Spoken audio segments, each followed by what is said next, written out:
everyone, welcome back to my channel. I was not planning on posting today, but then I realized that it is the 158th anniversary of the Battle of Shiloh today. The Battle of Shiloh was fought in Tennessee in 1862 between Confederates led by General Albert Sidney Johnston and Union forces under General Ulysses Grant. It was the costliest day in American history up to that point. 23,000 soldiers were killed, which was equivalent to slightly more than all the soldiers who had been killed in the Revolutionary War, the War of 1812, and the Mexican War up to that point.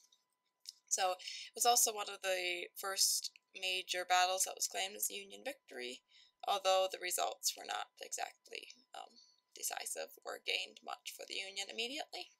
However, it was a great morale boost for the North, as it was the first major battle that they could claim as a victory. So I'm out here in the evening light. That always is very inspiring for me in reflecting on battles and the meaning of human striving and the dedication that people have to their principles and what they're willing to sacrifice for those principles. So today I wanted to read from this Civil War poetry book a battle poem written by Herman Melville, who is most famous as the author of Moby Dick, of course, but he also wrote many other pieces, and one of them is this poem titled Shiloh, a Requiem. Skimming lightly, wheeling still, the swallows fly low, over the field in clouded days, the forest field of Shiloh. Over the field where April rain solaced the parched ones stretched in pain, through the pause of night that followed the Sunday fight, around the church of Shiloh. The church so lone, the log-built one, that echoed so many a parting groan and natural prayer of dying foemen mingled there.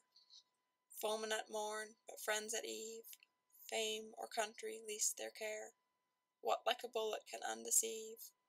But now they lie low, while over them the swallows skim, and all is hushed at Shiloh.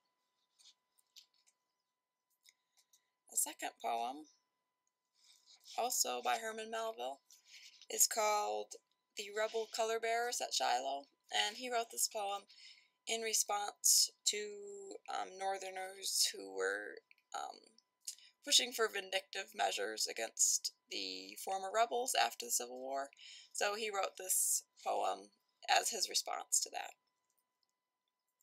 The color bearers facing death, white in the whirling sulphurous wreath, stand boldly out before the line, right and left their glances go, proud of each other, glorying in their show. Their battle flags about them blow, and fold them as in flame divine.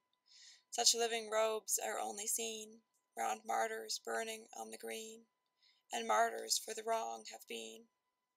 Perish their cause, but mark the men. Mark the planted statues then. Draw trigger on them if you can.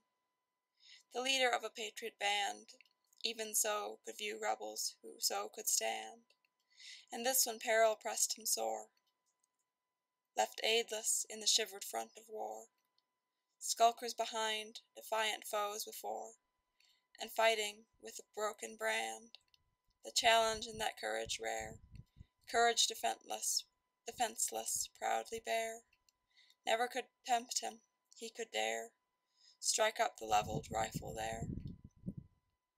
Sunday at Shiloh, and the day when Stonewall charged McClellan's crimson May, and Chickamauga's wave of death, and of the wilderness the cypress wreath, all these have passed away. The life in the veins of treason lags, her daring color-bearers drop their flags, and yield.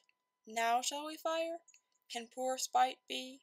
Such nobleness in victory less aspire, than in reverse, spare spleen her ire, and think how Grant met Lee. So, I hope you'll join me in